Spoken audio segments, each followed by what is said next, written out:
साहब की जो बीमारी है उसने मेरा ये हाल कर दिया है। हर चीज़ बर्दाश्त हो जाती है।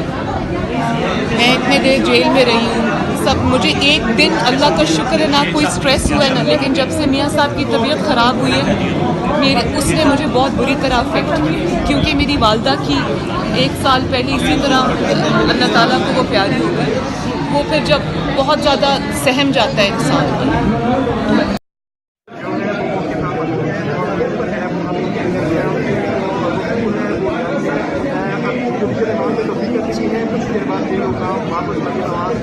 लेकर रवाना हो जाएंगे।